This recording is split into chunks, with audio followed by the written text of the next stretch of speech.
ಮೂರನೇ ಅಧ್ಯಾಯದಲ್ಲಿ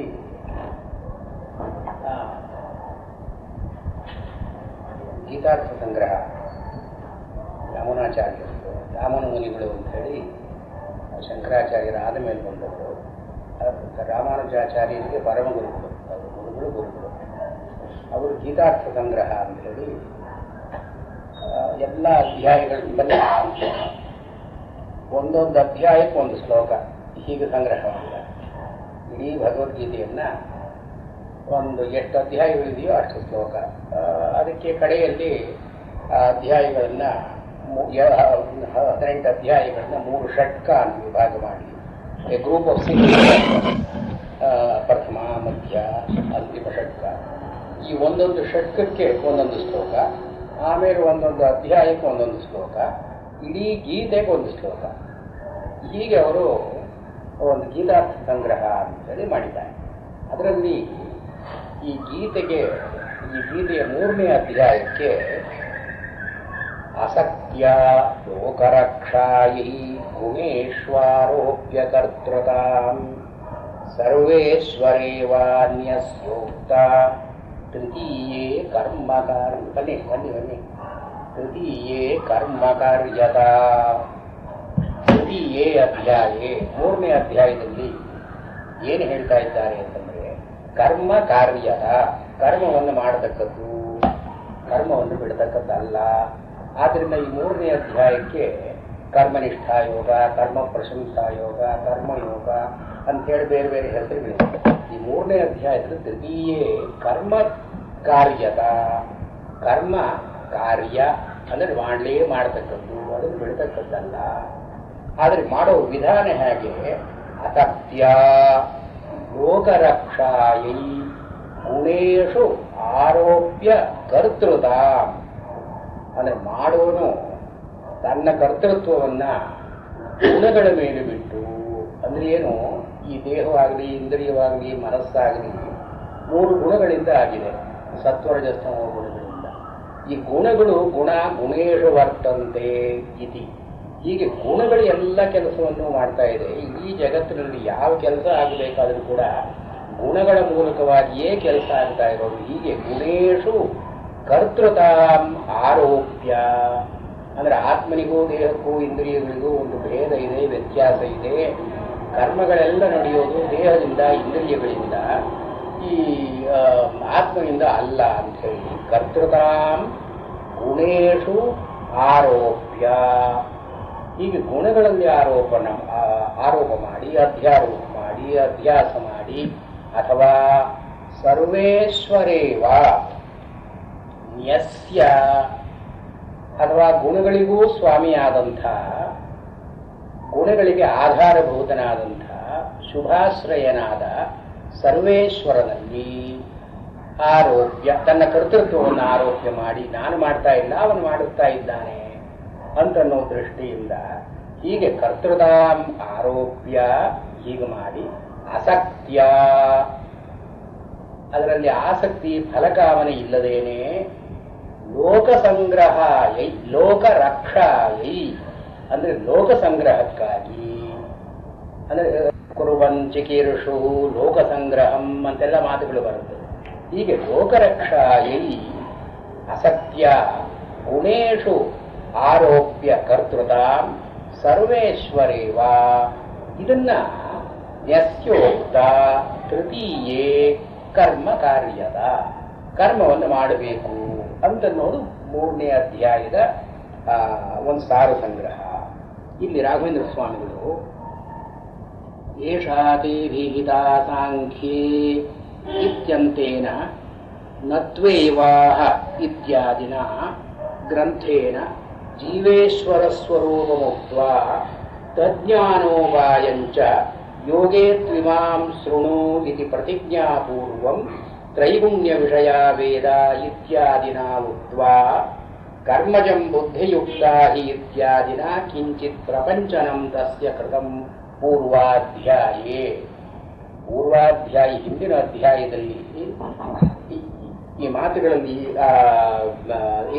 ಏಷಾದೇ ವಿಹಿತ ಇತ್ಯಾದಿಯಲ್ಲಿ ಜೀವ ಈಶ್ವರ ಇವರ ಸ್ವರೂಪವನ್ನು ಹೇಳಿ ಆತ್ಮಜ್ಞಾನ ಅಂತ ಅನ್ನೋದು ತುಂಬಾ ಮುಖ್ಯವಾದದ್ದು, ಆತ್ಮಾವಲೋಕನ ಅಂತ ಮಾಡತಕ್ಕದ್ದು ಇತ್ಯಾದಿಯಾಗಿ ಹೇಳಿ ಕಿಂಚಿತ್ ಪ್ರಪಂಚಿತಂ ಈ ಜ್ಞಾನ ಭಾಗವನ್ನ ವಿಸ್ತಾರವಾಗಿ ಹೇಳಿದರು.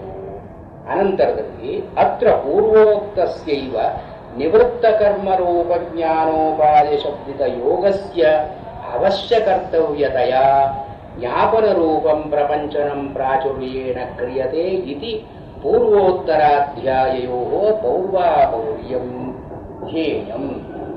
ಅಲ್ಲಿ ಜ್ಞಾನವನ್ನ ಮುಖ್ಯವಾಗಿ ಹೇಳಿದರು. ಆತ್ಮಜ್ಞಾನ ಇದು ಸಾಂಖ್ಯ, ಸಾಂಖ್ಯೇ ಬುದ್ಧಿ. ಈ ಸಾಂಖ್ಯೆ ಅನ್ನೋ ಮಾತ್ರದಲ್ಲಿ ಆತ್ಮಜ್ಞಾನ ಅಂತ ಅರ್ಥ ಮಾಡಿದ್ದಾರೆ, ಮುಂದೆ ಬರುತ್ತೆ ಅದು. ಇದರಲ್ಲಿ ಜ್ಞಾನ ಮುಖ್ಯವಾದದ್ದು, ಆತ್ಮಜ್ಞಾನ ಅಂತನ್ನೋದು ಮೋಕ್ಷಕ್ಕೆ ಸಾಕ್ಷಾತ್ಕಾರಕವಾದದ್ದು ಅಂತ ಹೇಳಿದರು. ಆದರೆ ಜ್ಞಾನ ಬರ್ತಕ್ಕದ್ದು ಹೇಗೆ ಅಂದರೆ ಕರ್ಮ ಸಾಕ್ಷಾತ್ತಾಗಿ ಜ್ಞಾನವನ್ನು ಉಂಟು ಮಾಡಿ ಜ್ಞಾನ ಮೋಕ್ಷವನ್ನು ಉಂಟು ಮಾಡೋದ್ರಿಂದ ಕರ್ಮ ಪರಂಪರೆಯಿಂದ ಮೋಕ್ಷಕ್ಕೆ ಕಾರಣವಾಗುತ್ತೆ ಅಂತನ್ನೋದನ್ನ ಈ ಅಧ್ಯಾಯದಲ್ಲಿ ಹೇಳ್ತಾ ಇದ್ದಾರೆ. ಇದು ಪೂರ್ವಾಪರ್ಯ ಸಂಬಂಧ.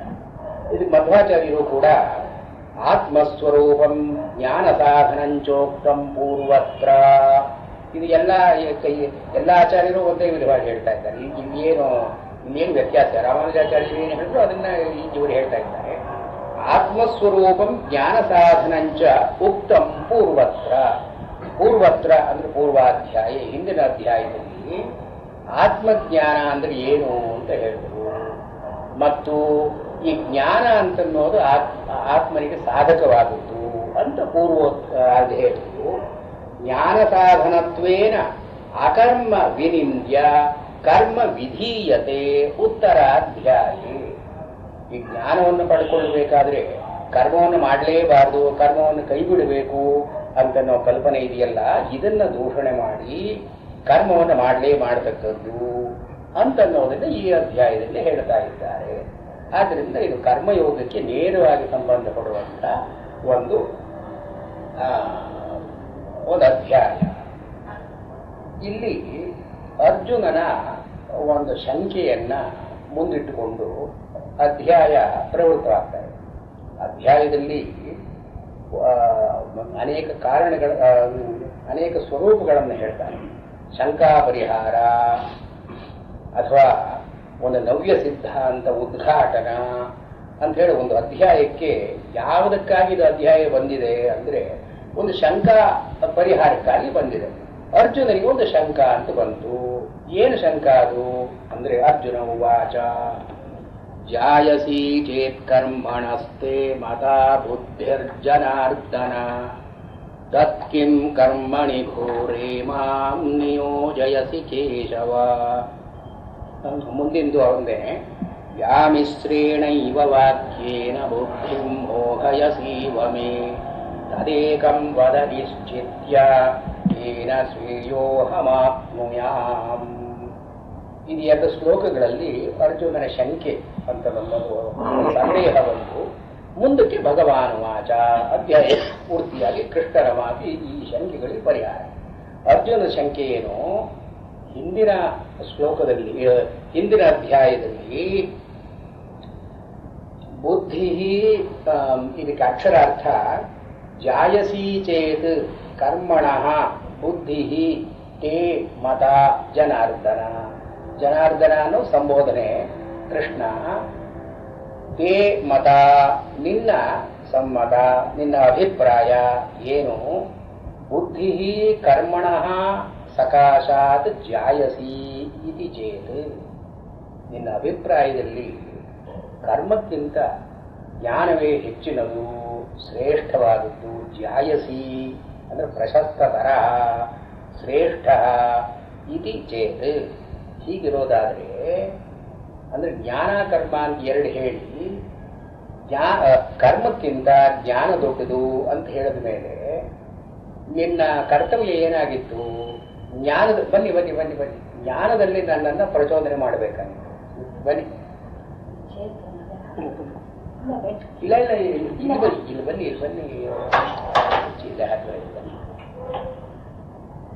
ಇತಿ ತೇ ಮತ ಚೇತ್ ಅಂತ ಅನ್ವಯ ಮಾಡಿಕೊಳ್ಬೇಕು ನಾವು. ಏ ಮತ ನಿನ್ನ ಅಭಿಪ್ರಾಯದಲ್ಲಿ ಕರ್ಮಣ ಸಕಾಶಾತ್ ಅಂತ ಅಧ್ಯಾಹಾರ ಮಾಡ್ಕೊಳ್ಬೇಕು. ಕರ್ಮಕ್ಕಿಂತ ಬುದ್ಧಿ ಜಾಯಸಿ, ಬುದ್ಧಿನೋ ಸ್ತ್ರೀಲಿಂಗ ಇರೋದ್ರಿಂದ ಜಾಯಸಿ ಅಂತ ಅನ್ನೋದು ಸ್ತ್ರೀಲಿಂಗದಲ್ಲಿದೆ. ಬುದ್ಧಿ ಜಾಯಸಿ, ಕರ್ಮಕ್ಕಿಂತ ಬುದ್ಧಿಯಿಂದ ಜ್ಞಾನ ಅಂತ ಇರ್ತಾವ. ಜ್ಞಾನ ದೊಡ್ಡದು ಅಂತ ನಿನ್ನ ಅಭಿಪ್ರಾಯವಾದರೆ ಎರಡು ಹೇಳಿ ಯಾವುದು ಹೆಚ್ಚು ಪ್ರಸಕ್ತವೋ ಅದನ್ನ ನನಗೆ ನೀನು ಉಪದೇಶ ಮಾಡಬೇಕಾಗಿತ್ತು. ಜ್ಞಾನವನ್ನ ನೀನು ಮಾಡು, ಜ್ಞಾನವನ್ನ ಹಿಡಿ, ಕರ್ಮವನ್ನು ಬಿಡು ಅಂತ ಹೇಳಬೇಕಾಗಿತ್ತು ನೀನು. ನಿನ್ನ ಅಭಿಪ್ರಾಯ ಹೀಗಿದ್ದು ತತ್ ಹಾಗಿದ್ರೂ ಕೂಡ ತದಪಿ ಅಂತ ನಾವು ಮಾಡಿಕೊಳ್ಬೇಕು. ತದಪಿ ಹೀಗೆ ನಿನ್ನ ಅಭಿಪ್ರಾಯ ಇದ್ರೂ ಕೂಡ ಕಿಂ ಯಾತಕ್ಕಾಗಿ ಕಿಮರ್ಥಂ ಕಸ್ಮಾತ್ ಘೋರೇ ಕರ್ಮಣಿ ಮಾಂ ನಿಯೋಜಯಸಿ ಕೇಶವ. ಘೋರೇ ಹಿಂಸಾ ಬಹುಳೆ ಭಯಾನಕೆ ಕ್ರೂರೇ ಕರ್ಮಣಿ ಯುದ್ಧ ಮಾಡು ಅಂತ ಹೇಳ್ತಾ ಯುದ್ಧಸ್ವ ಭಾರತ ಅಂತ ಹೇಳ್ತಾ ಇದೀಯ. ಇಲ್ಲಿ ಕರ್ಮ ಮಾಡದೆ ಹಿಂದೆಲ್ಲ ಆ ಕರ್ಮ ಮಾಡದೆ ಯುದ್ಧ ಮಾಡದೆ ಇದ್ರೆ ಏನಾಗುತ್ತೆ ಅದನ್ನೆಲ್ಲ ಹೇಳಿ ಯುದ್ಧವನ್ನು ಮಾಡತಕ್ಕದ್ದು ನೀನು ಅಂತ ಹೇಳ್ತ. ಕರ್ಮಣಿ ಘೋರೇ ಮಾಂ ನಿಯೋಜಯಸಿ ಪ್ರವರ್ತಯಸಿ, ನನ್ನನ್ನ ಈ ಯುದ್ಧ ಕರ್ಮದಲ್ಲಿ ತೊಡಗಿಸ್ತಾ ಇದ್ದೀಯಲ್ಲ ನೀನು. ಕಿಮರ್ಥಂ ಯಾತಕ್ಕಾಗಿ ಅನ್ನೋದು ಶಂಕೆ. ಇವನ ಆಪ್ತ ಮೇ ಮಾಂ ಅಂದ್ರೆ ಮಾಂ ಆಪ್ತಂ, ನಿನ್ನನ್ನ ಶರಣ ಹೋಗಿದ್ದೀನಿ ನಾನು, ನೀನೇ ನನಗೆ ಹೇಳು ದಾರಿ ತೋರಿಸು ಅಂತ ಹೇಳಿದ್ದೀನಿ. ಹೀಗಿರುವಾಗ ನನಗೆ ತಪ್ಪು ದಾರಿ ನೀನು ಯಾವ್ದಕ್ಕೆ ಹಿಡಿಸ್ತಾ ಇದೀಯಾ? ಜ್ಞಾನ ದೊಡ್ಡದು ಅಂತ ಹೇಳ್ತೀಯ, ಕರ್ಮದಲ್ಲಿ ತೊಡಗಿಸ್ತಾ ಇದೀಯ, ಕರ್ಮವನ್ನು ಮಾಡು ಅಂತ ಹೇಳ್ತಾ ಇದ್ದೀಯ. ಇಲ್ಲಿ ಜಾಯಸಿ ಚೇತ್ ಕರ್ಮಣ, ಕರ್ಮಕ್ಕಿಂತ, ಇಲ್ಲಿ ಕರ್ಮಕ್ಕಿಂತ ಅಂದ್ರೆ ಈ ಅರ್ಥಾನುಸಂಧಾನ ಅಂತ ಮಾಡಬೇಕು. ಹಿಂದೆ ಕರ್ಮ ಅಂದ್ರೆ ಯಾವ ರೀತಿಯಾದ ಕರ್ಮ ಅಂತ ಹೇಳಿದ್ದಾರೆ, ಯಾವ ರೀತಿಯಾದ ಕರ್ಮಕ್ಕಿಂತ ಜ್ಞಾನ ದೊಡ್ಡದು ಅಂತ ಹೇಳಿದ್ದಾರೆ. ಕರ್ಮಣ ಅಂತ ನಾವು ಮಾಡಿದ್ವಿ, ಕಾಮ್ಯ ಕರ್ಮಣ ಅಂತ ನಾವು ಒಂದು ವಿಶೇಷಣವನ್ನು ಸೇರಿಸ್ಕೊಳ್ಬೇಕು. ಫಲಾಸಕ್ತಿ ಇಟ್ಟುಕೊಂಡು ಇದು ನನಗಾಗಬೇಕು, ಇದರಿಂದ ಈ ಪ್ರಯೋಜನ ಅಂತ ನಾವು ನಿರ್ಧಾರ ಮಾಡಿಕೊಂಡು ಮಾಡೋದು ಕಾಮ್ಯ ಕರ್ಮ. ಆದ್ರಿಂದ ಇಲ್ಲಿ ಕರ್ಮಣ ಅಂದ್ರೆ ಪ್ರವೃತ್ತಿ ಕರ್ಮ ಅಥವಾ ಕಾಮ್ಯ ಕರ್ಮ ಅಂತ ಅರ್ಥ ಮಾಡಿಕೊಂಡು, ಈ ಕಾಮ್ಯ ಕರ್ಮಗಳಾದರೆ ಅದರಿಂದ ಬರತಕ್ಕಂಥ ಫಲ ನಶ್ವರವಾದದ್ದು, ಅನಿಷ್ಟವಾದದ್ದು. ಅದನ್ನೇ ಕೃಷ್ಣ ಹಿಂದಿನ ಅಧ್ಯಾಯದಲ್ಲಿ ವೇದವಾದ ರಥಃ ಪಾರ್ಥ ನಾನ್ಯದಸ್ತಿ ದಿವಾದಿನಃ ಕಾಮಾತ್ಮಾನಃ ಸ್ವರ್ಗಪರಾಹ ಅಂತೆಲ್ಲ ಹೇಳಿರೋದು ಇಂಥ ಕರ್ಮಗಳನ್ನ. ಇಂಥ ಕರ್ಮಗಳನ್ನು ಮಾಡಬೇಡ ನೀನು. ಯಾವ ಕರ್ಮದಿಂದ ನಶ್ವರವಾದ ಫಲ ಸಿಗುತ್ತೋ ಅಥವಾ ಅನಿಷ್ಟವಾದ ಫಲ ಸಿಗುತ್ತೋ, ಅನಿಷ್ಟವಾದದ್ದು ಸ್ವರ್ಗ ಇತ್ಯಾದಿಗಳು, ಇಂಥ ಫಲ ಸಿಗುತ್ತೆಯೋ ಇದನ್ನ ಮಾಡಬೇಡ ನೀನು. ಇದಕ್ಕಿಂತ ಕರ್ಮ ಜ್ಞಾನ ದೊಡ್ಡದು ಅಂತ ಹೇಳ್ತಾ ಇದ್ದಾರೆ. ಆದ್ರಿಂದ ಇಲ್ಲಿ ಕರ್ಮಣ ತೇ ಬುದ್ಧಿ ಅದು ನಿವೃತ್ತಿ ಕರ್ಮ, ಶಮದಮಾದಿ ಪರವಾದದ್ದು. ಜ್ಞಾನಕ್ಕೆ ಯಾವುದು ಸಹಾಯವಾಗುತ್ತೋ ಇಂಥ ಕರ್ಮಗಳು, ಶಮದಮಾದಿಗಳು ಮತ್ತು ಶ್ರವಣ ಮನನ ನಿಧಿಧ್ಯಾಸನ ಇತ್ಯಾದಿ, ಇದನ್ನೆಲ್ಲ ಬುದ್ಧಿ ಅಂತ ಒಂದು ಒಂದು ಒಂದು ಕಲೆಕ್ಟಿವ್ ಎಕ್ಸ್ಪ್ರೆಷನ್ ಹೇಳಿದ್ದಾರೆ. ಬುದ್ಧಿ ಅಂದ್ರೆ ಹೀಗೆ ಬುದ್ಧಿಯನ್ನೇ ಬೆಳೆಸ್ಕೊಂಡು ಶ್ರವಣ ಮನನ ನಿಧಿಧ್ಯಾಸನ ಶಮದಮಾದಿಗಳು. ಇದು ಈ ಛಾಂದೋಗ್ಯೋಪನಿಷತ್ತಿನಲ್ಲಿ ಕರ್ಮದಿಂದ ಜ್ಞಾನ ಬರುತ್ತೆ ಅಂತ ಒಂದು ಮಾತು ಬರುತ್ತೆ. ಬೃಹದಾರಣ್ಯಕದಲ್ಲಿ ಶಮದಮಾದಿಗಳಿಂದಲೇ ಜ್ಞಾನ ಅಂತ ಬರತಕ್ಕದ್ದು, ಶಮದಮಾದಿಗಳಿಲ್ಲದೆ ಜ್ಞಾನ ಅಂತ ಬರೋದಿಲ್ಲ ಅಂತ ಹೇಳಿದೆ. ಇದು ವಿರೋಧ ಮನಸ್ಸಿನಲ್ಲಿ ಇಟ್ಕೊಂಡು, ಅರ್ಜುನನ ಮನಸ್ಸಿನಲ್ಲಿ ಇರೋ ವಿರೋಧ ಕೃಷ್ಣ ನೀನು ಹೇಳ್ತಾ ಇದ್ದೀಯಾ ಅಂತಲ್ಲ. ಹಿಂದಿನ ಸಂಪ್ರದಾಯದಿಂದ ಕೂಡ ಒಂದು ಉಪನಿಷತ್ತಿನಲ್ಲಿ ಕರ್ಮದಿಂದ ಜ್ಞಾನ ಫಲ ಅಂತಿದೆ, ಕರ್ಮ ಮಾಡೋದ್ರಿಂದ ಜ್ಞಾನ ಅಂತ ಬರುತ್ತೆ ಅಂತ ಛಾಂದೋಗ್ಯದಲ್ಲಿದೆ. ಈ ಶಮದವಾದಿಗಳಿಂದಲೇ ಜ್ಞಾನ ಬರೋದು, ಕರ್ಮದಿಂದ ಅಲ್ಲ ಅಂತ ಬೃಹದಾರಣ್ಯಕದಲ್ಲಿದೆ. ನಿನ್ನ ಅಭಿಪ್ರಾಯ ಇದರಲ್ಲಿ ಯಾವುದು? ನಿನ್ನ ಅಭಿಪ್ರಾಯ ಜ್ಞಾನದಿಂದಲೇ ಫಲ ಅಂದ್ರೆ ಶ್ರೇಯಸ್ಸು ಅಂತ ಆಗೋದಿದ್ರೆ ಕರ್ಮದಲ್ಲಿ ಯಾಕೆ ತೊಡಗಿಸ್ತೀಯ ನೀನು? ಕರ್ಮಣಿ ಘೋರೇ ಮಾಂ ನಿಯೋಜಯಸಿ ಕೇಶವ.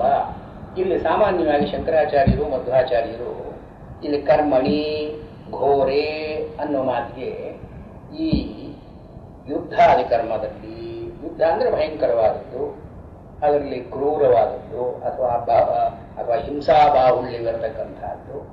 ಅದಕ್ಕೆ ಶಂಕರಾಚಾರ್ಯರು ಸ್ವಲ್ಪ ಅದಕ್ಕೆ ವಿಸ್ತಾರವಾದ ಅರ್ಥ ಕೊಟ್ಟು ಯಜ್ಞಯಾಗಾದಿಗಳಲ್ಲೂ ಅತಿ ಆಯಾಸ ಅಂತಿದೆ, ಹಿಂಸೆ ಅಂತ ಇದೆ.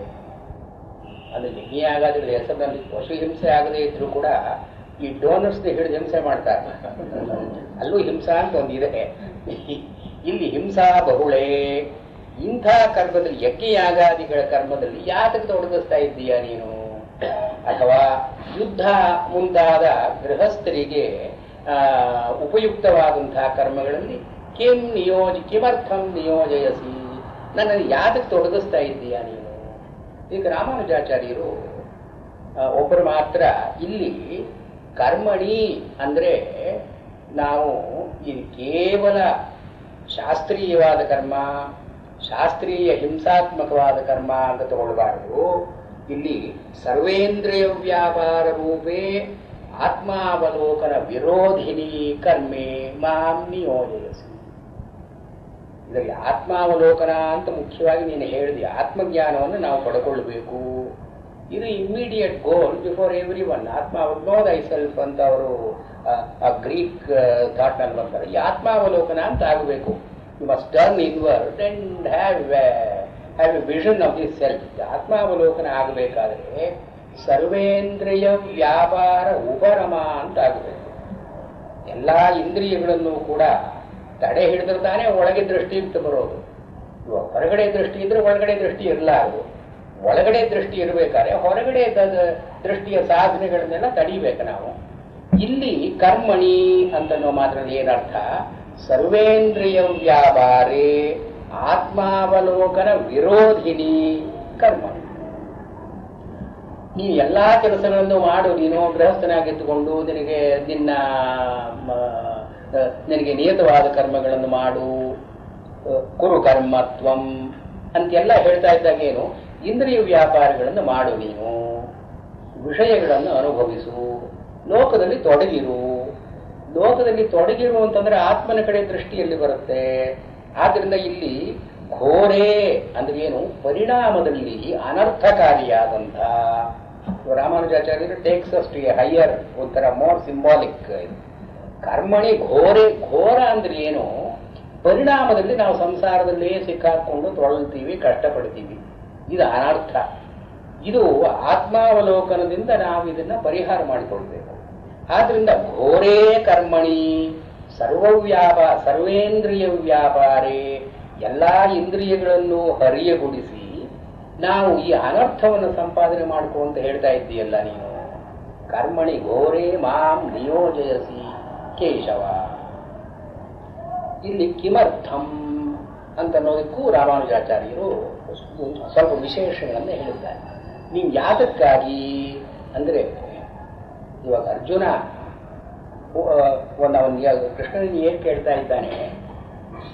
ನೀನು ಹಿಂದಿನ ಅಧ್ಯಾಯದಲ್ಲಿ ಪೂರ್ತಿ 2ನೇ ಅಧ್ಯಾಯದಲ್ಲಿ ಸಾರ ಸಂಗ್ರಹ ಏನು? 2 ಬುದ್ಧಿಗಳಿದೆ, ಜ್ಞಾನ ಅಂತ ಒಂದು, ಕರ್ಮ ಅಂತ ಒಂದು. ಏಷಾದೇ ವೇದ ಸಾಂಖ್ಯೇ ಬುದ್ಧಿ ಯೋಗೇ ತ್ವಿಮಾಂ ಶೃಣು ಅಂತ ಆರಂಭ ಮಾಡ್ದ ಅದನ್ನು. ಸಾಂಖ್ಯೇ ಬುದ್ಧಿ, ಯೋಗೇ ಬುದ್ಧಿ. ಸಾಂಖ್ಯ ಅಂದ್ರೆ ಸಮ್ಯಕ್ ಖ್ಯಾಪಯತಿ ಇತಿ ಜ್ಞಾನ. ಸಂಖ್ಯಾ ಅಂತನ್ನೋ ಮಾತಿಗೆ ಜ್ಞಾನ ಅಂತ ಅರ್ಥ. ಸಂಖ್ಯಾ, ಖ್ಯಾ ಅಂದ್ರೆ ತಿಳ್ಕೊಳ್ಳೋದು, ಸಂ ಅಂದ್ರೆ ಚೆನ್ನಾಗಿ, ಸಂಖ್ಯಾ ಅನ್ನೋ ಮಾತಿಗೆ ಚೆನ್ನಾಗಿ ತಿಳ್ಕೊಳ್ಳೋದು ಅಂತನ್ನೋ ಮಾತಿಗೆ ಸಂಖ್ಯಾ ಅಂತ ಹೇಳ್ತಾರೆ. ತತ್ರ ಭವಃ, ಅದರಿಂದ ಉಂಟಾದದ್ದು ಸಾಂಖ್ಯ. ಸಾಂಖ್ಯೇ ಬುದ್ಧಿ, ಜ್ಞಾನದಲ್ಲಿ ತೊಡಗಿಸೋದನ್ನ ನಾನು ಇಲ್ಲಿಯವರೆಗೆ ಹೇಳಿದೆ. ಏಷಾ ತೇ ಅಭಿಹಿತ ಸಾಂಖ್ಯೇ ಬುದ್ಧಿ. ಇನ್ನು ಮುಂದೆ ಯೋಗೇ ಬುದ್ಧಿ ತು ಇಮಾಂ ಶೃಣು. ಇನ್ನಿಂದ ಮುಂದಕ್ಕೆ ಇದಕ್ಕೆ ಉಪಾಯ, ಯೋಗ ಅಂದ್ರೆ ಉಪಾಯ, ಉಪಾಯವಾಗಿ ಯಾವುದು ಇದೆಯೋ ಕರ್ಮ, ಇದನ್ನು ನಾನು ಹೇಳ್ತಾ ಇದ್ದೀನಿ ಅಂತ 2 ಬುದ್ಧಿಗಳನ್ನ ಅಲ್ಲಿ ಪ್ರವೃತ್ತಿ ನಿವೃತ್ತಿ ಅಂತ ಶಂಕರಾಚಾರ್ಯರು ಇದು ಭಗವದ್ಗೀತಾ ಭಾಷ್ಯದ ಆರಂಭದಲ್ಲೇ ಭಗವದ್ಗೀತೆ ಎರಡು ಪ್ರವೃತ್ತಿಗಳನ್ನು ಹೇಳ್ತಾ ಇದೆ. ಪ್ರವೃತ್ತಿ ನಿವೃತ್ತಿ ದ್ವೇ, ಎರಡು ಸನಾತನವಾಗಿ ಹಿಂದಿನ ಕಾಲದಿಂದ ವೇದೋಕ್ತ ಮಾರ್ಗದಲ್ಲಿ ಪ್ರವೃತ್ತಿ ಕರ್ಮ ಅಂತ ಒಂದಿದೆ, ಲೋಕದಲ್ಲಿ ತೊಡಗುವಂತಹ ಕರ್ಮ. ನಿವೃತ್ತಿ ಕರ್ಮ ಅಂತ ಇನ್ನೊಂದಿದೆ, ಲೋಕದಿಂದ ಹಿಂದರಿಯೋ ಕರ್ಮ. ಇದನ್ನು ಈ ಎರಡನ್ನ ಕುರಿತು ಭಗವದ್ಗೀತೆ ವಿಮರ್ಶೆ ಮಾಡ್ತಾ ಇದೆ ಅಂತ ಶಂಕರಾಚಾರ್ಯರು ಅವ್ರ ಭಾಷೆದ ಮೊದಲಲ್ಲೇ ಆರಂಭ ಮಾಡೋದೇ ಹೀಗೆ, ಪ್ರವೃತ್ತಿ ನಿವೃತ್ತಿ ಅಂತನ್ನೋದೇ ಎರಡು.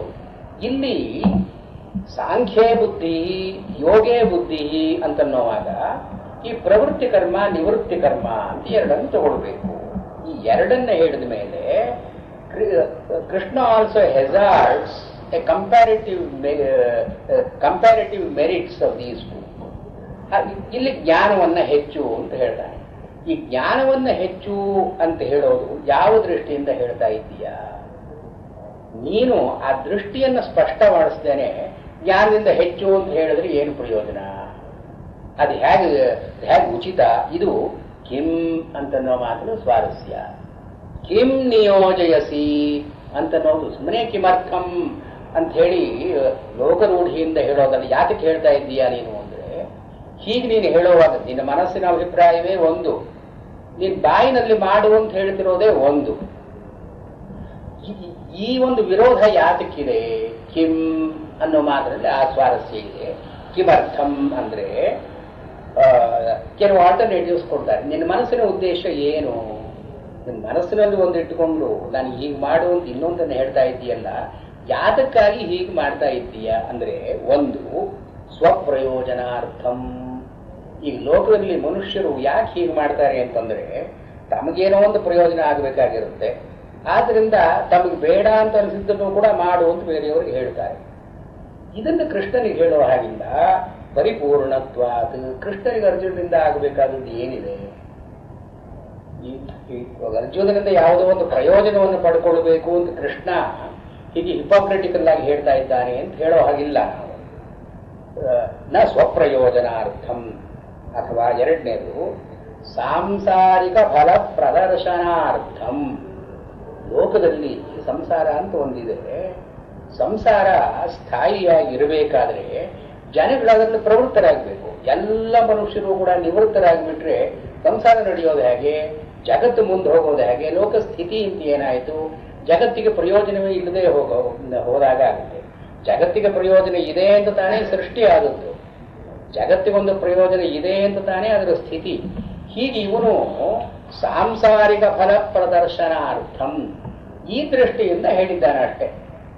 ಇದು ಅದು the other alternative is better, you do this ಅಂದ್ರೆ ಏನು?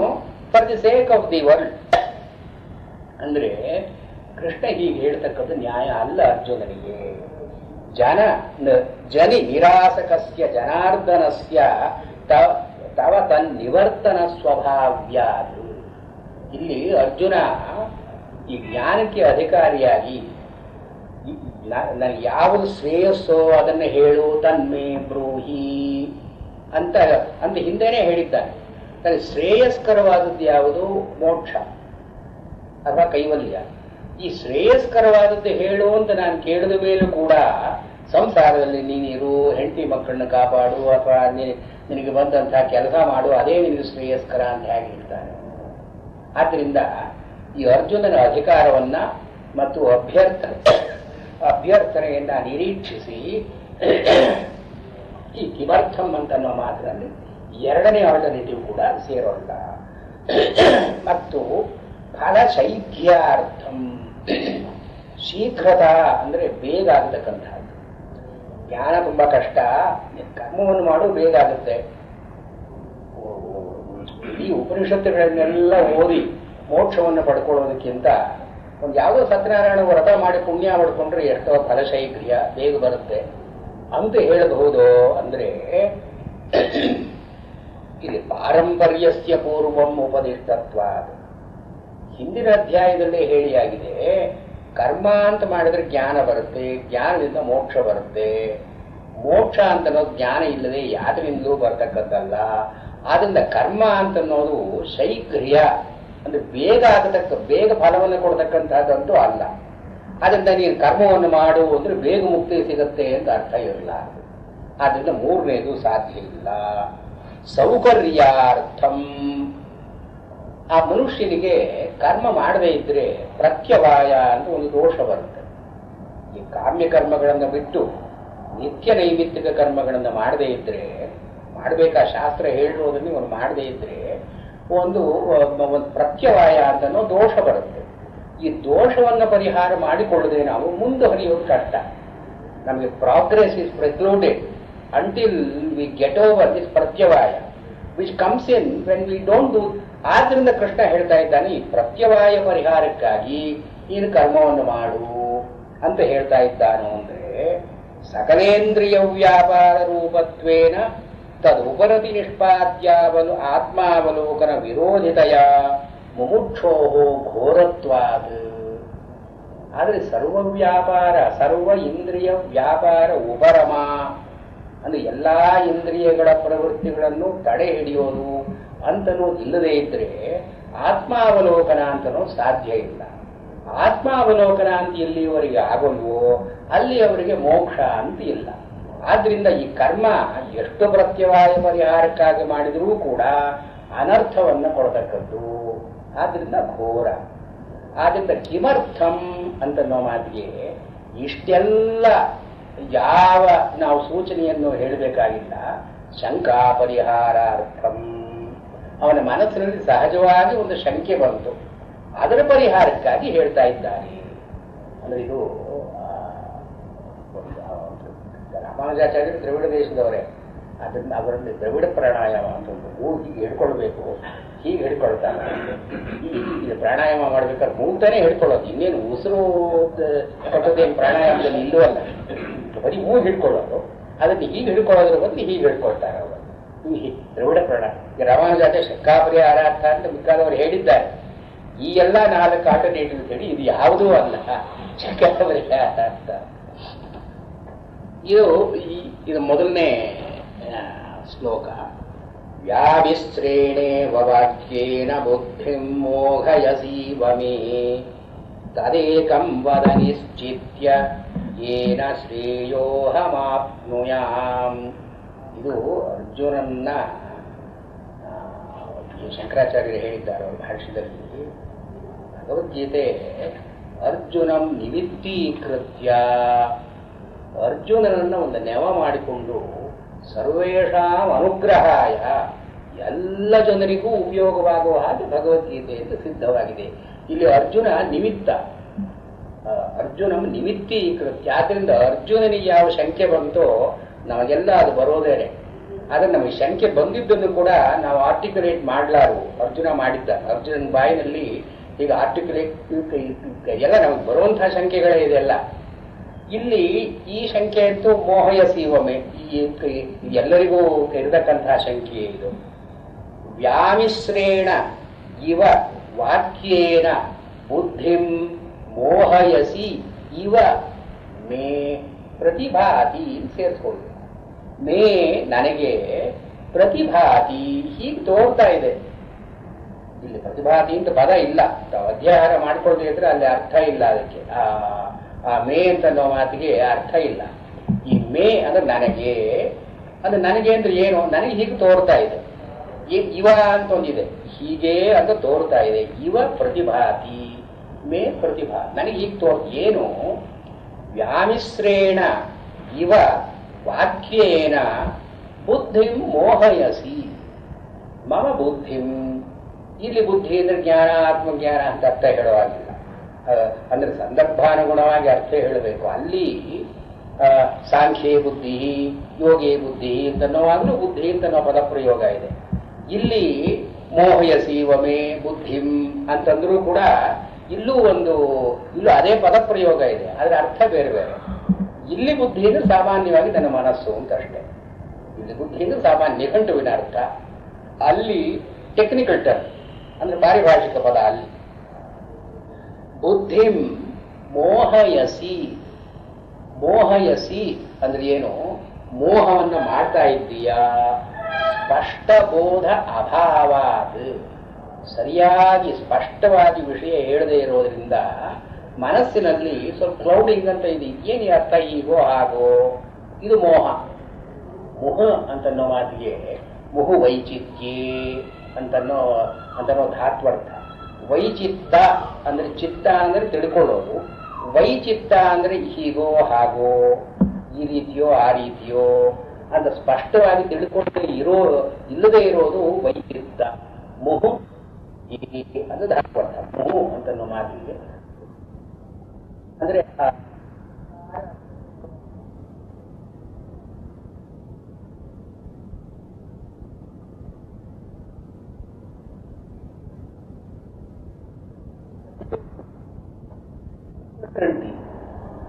ಈ ಮೋಹಯಸಿ ಇವ you are confuse my mind.